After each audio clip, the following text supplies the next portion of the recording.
Well, hello, it's me, Andrew, yet again, and today we have the Gospel text for Sunday, the 5th of September, and it's Mark chapter 7, verses 24 through to 37. And we've picked the narrative up in verse 24. From there Jesus set out and went to the region of Tyre. He entered a house and did not want anyone to know that he was there. Yet he could not escape notice.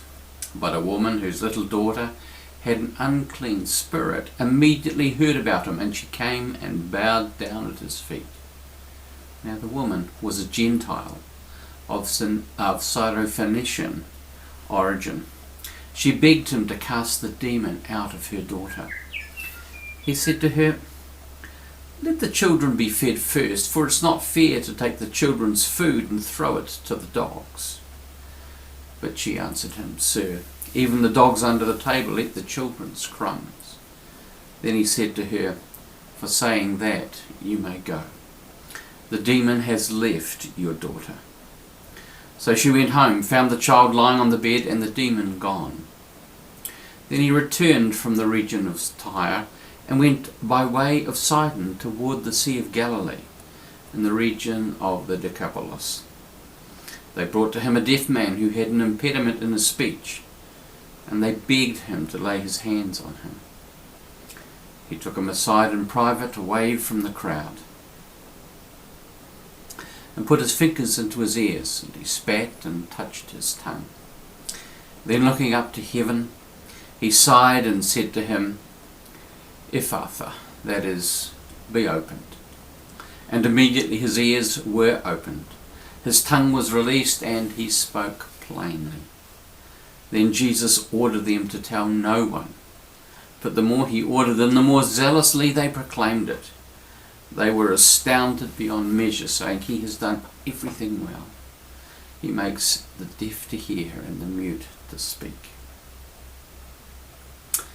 We have two stories here, both effectively in Gentile territory.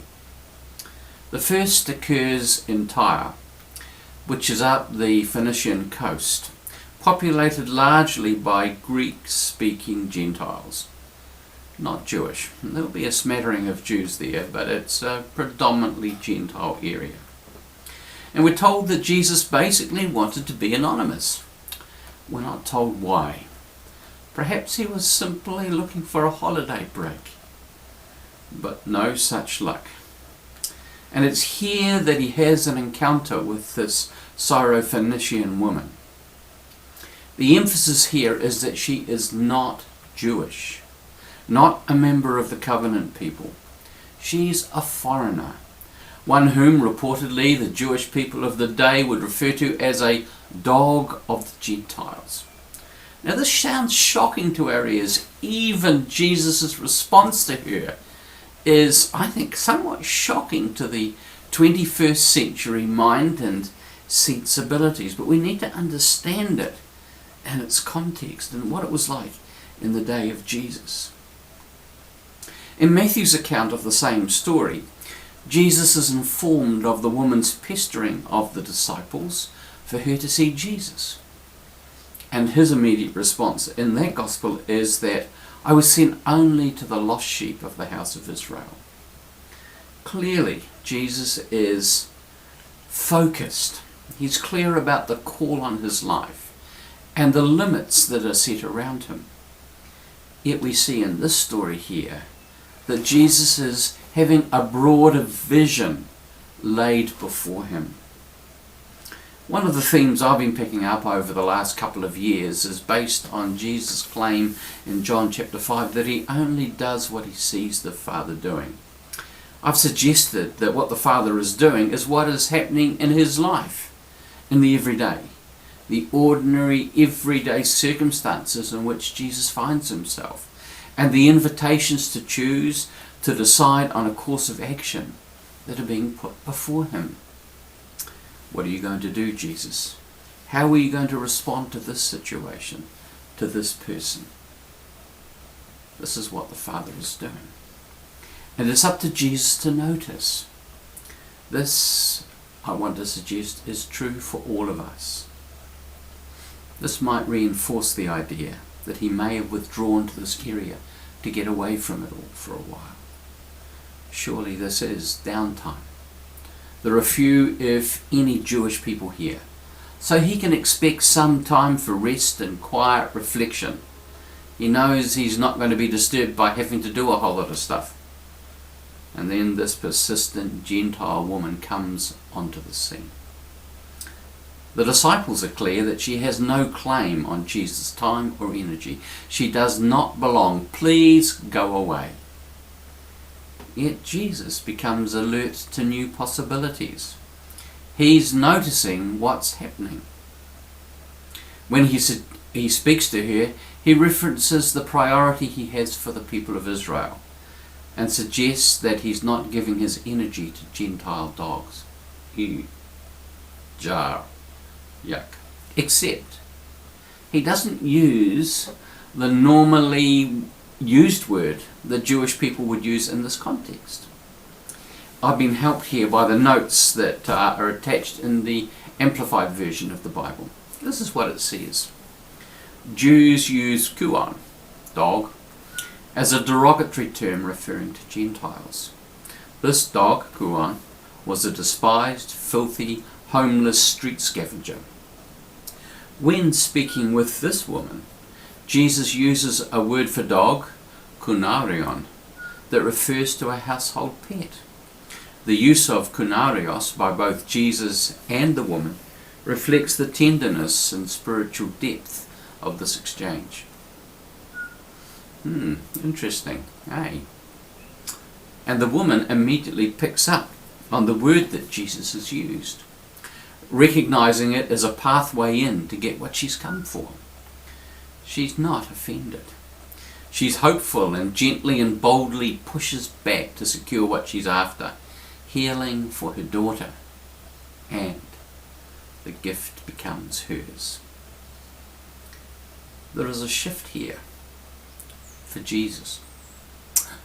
He recognizes that the Father is expanding his brief, that the non-Jewish world also has a place in God's heart. I'm sure Jesus always understood that.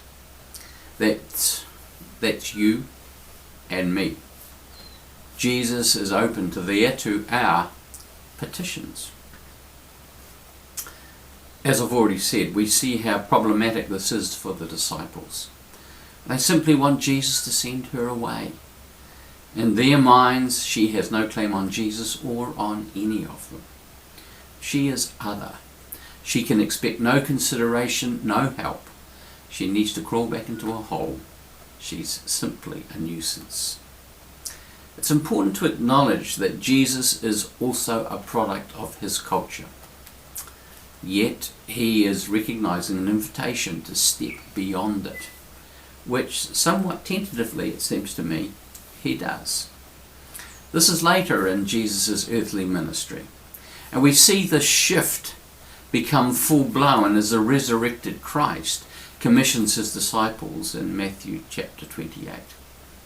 All authority in heaven and on earth has been given to me.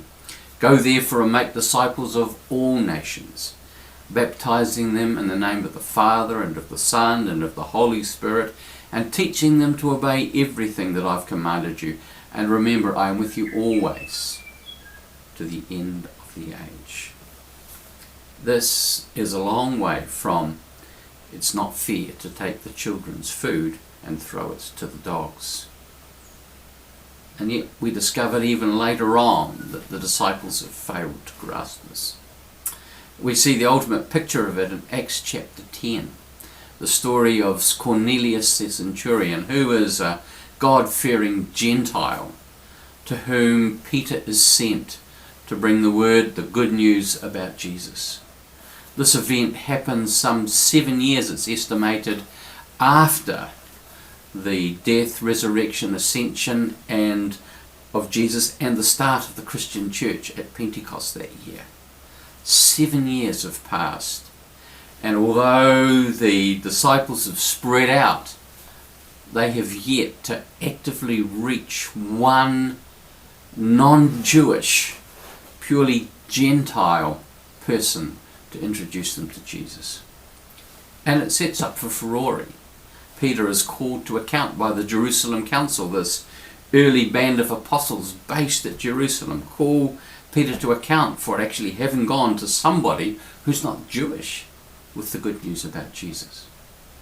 And so we see the cultural ties are very strong, and the early church has a number of debates about how the Gentiles are to be dealt with. We see the baggage that our culture and the way that we grow up and holds us often prevents us from seeing what God is doing and the way in which God is inviting us to respond to all people who are not like us. So we pick up the text again. After this encounter at Tyre, according to Mark's Gospel, Jesus actually heads north towards Sidon, deeper into Gentile territory, before turning south and inland, heading towards the Decapolis, which is located primarily on the eastern side of the Jordan River. It is also primarily Gentile territory. So you know that what we call today the West Bank, all that stuff west of the Jordan, was where most of the Jewish people live, although in the centre part at the time it was largely Samaritan, but north was Galilee, the bottom was Judea, and this was where Jewish people lived. On the other side, not so much. It tended to be more Gentile territory.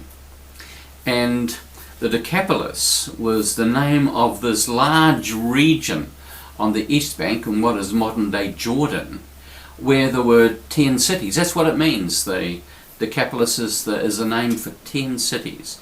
These 10 cities were city-states. They were self-governing, but they were all tied to Rome, and each one of them was predominantly Gentile.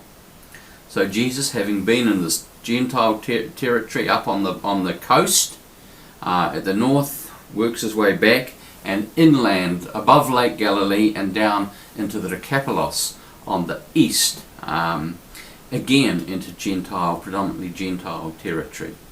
And it's here we read of the healing of the deaf man with the speech impediment. It's likely that the difficulty with speech is largely a result of his deafness. We're not told if this man is Jew or Gentile. In the broader context, it's almost left hanging. Yet Jesus heals him. Perhaps by now, whether Jew or Gentile is irrelevant. It strikes me that this could be a watershed moment in Jesus' ministry, where he discerns an expansion, a new way of seeing those who are not quite like him.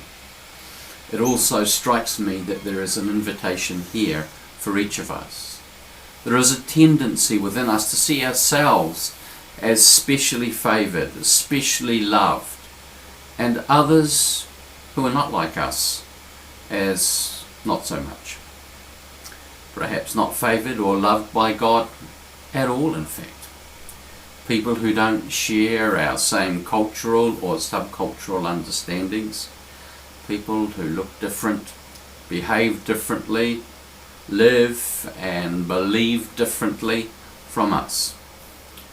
And yet we're confronted with the possibility, I want to suggest with a certainty, that God sees them through the same eyes of love as us. What a radical thought.